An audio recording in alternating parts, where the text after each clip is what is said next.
હૃદયરોગમાં ગુજરાતીઓ પહેલા નંબરે છે. ડાયાબિટીસમાં પણ પહેલો નંબર ગુજરાતીઓએ પોતાને નામે કરી લીધો છે. જે મોટી મોટી બીમારીઓ છે તે બધી જ ગુજરાતીઓએ પોતાની પાસે રાખી છે. તો કેન્સર શું કામ બાકી રહી છે? બિચારા કેન્સરે શું ગુનો કર્યો છે? પંજાબથી રાજસ્થાન ચાલતી એક ટ્રેન ભટિંડા ટુ બિકાનેર, જેને કેન્સર ટ્રેનનું નામ મળ્યું છે.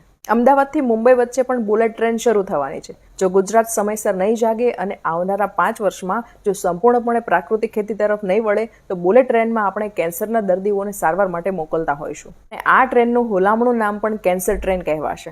થોડા વર્ષો પહેલા અમદાવાદમાં કેન્સરની એક જ હોસ્પિટલ હતી. આજે 25થી વધુ હોસ્પિટલ છે, છતાં પણ ઓછી પડે છે. આમ તો ગુજરાતે ચેતવાનો, ચોંકવાનો અને સુધારવાનો રિવાજ સાવ જ કાઢી નાખ્યો છે. ઘરે ઘરે કેન્સરના ખાટલા હોય એ દિવસો દૂર નથી. કેન્સર કોમન થઈ રહ્યું છે. ગુજરાત કેન્સર રિસર્ચ સોસાયટીમાં દરરોજ 20થી 30 કેન્સરની સર્જરી થાય છે. આખા ભારતમાં કેન્સરમાં ગુજરાત પહેલા નંબરે છે. અને હોય જ ને, કારણ કે ગુજરાતીઓને પહેલા નંબર સિવાય બીજું કંઈ ફાવતું જ નથી. કેન્સર માટે કેમિકલ વાળો ખોરાક ખૂબ જવાબદાર છે. એમ કહો ને કે આપણે અત્યારે રોજ ઝેર જ ખાઈએ છીએ. આપણી ખેતીની જમીનો અને ખેતીની પદ્ધતિઓ ઝેરીલી થઈ ગઈ છે. જંતુનાશક દવાઓ, રાસાયણિક ખાતરો અને પ્રચુર કેમિકલ્સને કારણે ખોરાકમાં ઝેર વ્યાપી રહ્યું છે. કેમિકલની મદદથી ખેડૂતો 10થી 15 ગણો પાક લઈ રહ્યા છે. અમુક દવા તો એવી આવે છે કે શાકભાજીના કોઈ પણ છોડ પર છાંટવામાં આવે તો દર 3 દિવસે પાક મળે અને શાકભાજીનું કદ 2 થી 3 ગણું વધી જાય છે. કેમિકલના પ્રતાપે શાકભાજી અને ફ્રૂટ્સને તાજા દેખાડવા માટે કલર ચડાવવામાં આવે છે. શું આપણે હવે શાણા ગુજરાતીઓ નથી રહ્યા? કેન્સરની સામે ઝૂકવાને બદલે તેને ઝુકાવવું પડશે. એના માટે શું કરી શકાય?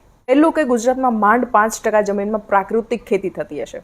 ગુજરાતે સંકલ્પ કરીને 5 વર્ષમાં આખું ગુજરાત પ્રાકૃતિક ખેતી કરતું થઈ જાય તેવું કરવું જ પડશે. આના માટે ખેડૂતો પણ તૈયાર છે, પણ સૌથી મોટી જવાબદારી લોકોની છે. બીજું છે વ્યસન છોડો. જૂની પેઢી દારૂથી સંતોષ માનતી હતી, પરંતુ નવી પેઢીને તો વ્યસનોમાં પણ વિવિધતા જોઈએ છે. ફેશન, દેખાદેખીથી, વટ મારવા, અણસમજથી, કુસંગથી વ્યસનો કરે છે. આમાં છોકરીઓ અને મહિલાઓ પણ સહેજે પાછળ નથી. સમૃદ્ધ અને સુખી ગણાતું ગુજરાત વ્યસનોના ભરણામાં ક્યારનું આવી ગયું છે. ત્રીજું છે માનસિક તણાવ ખૂબ જ વધી રહ્યો છે. આપણે બધા ગુજરાતીઓ ઓછા વત્તા અંશે ગાંડા થઈ રહ્યા છીએ. કોઈ 5% ગાંડું હશે તો કોઈ 10%. ટકાવારીમાં જ ફરક છે. બાકી આપણે માનસિક રીતે અસ્થિર થઈ રહ્યા છીએ, તેમાં કોઈ શંકા નથી.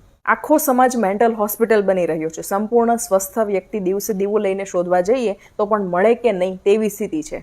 100 વાતની એક વાત, માનસિક તણાવ આપણને બીમાર બનાવે છે અને કેન્સર થવાનું આ એક કારણ છે. આપણે જીવનમાં ટેકનોલોજીને તો વણી લીધી, પણ હજુ વૈજ્ઞાનિક અભિગમને સ્વીકાર્યો નથી. જીવન વૈજ્ઞાનિક અભિગમથી જીવીશું તો તણાવ આપોઆપ ઓછો થશે. આત્મવિશ્વાસ વધારો અને પરાવલંબીપણું ઘટાડો. તો ચાલો કેન્સરને હંફાવીએ, કેન્સરને હરાવીએ અને કેન્સર આખા ગુજરાતને સર કરી લે તે પહેલા તેને ભગાડીએ. ઓછામાં ઓછા 1000 લોકો આ વિડીયો શેર કરશે તો પણ આખા ગુજરાતમાં આ વાત લોકો સુધી પહોંચતા વાર નહીં લાગે. માટે શેર કરજો.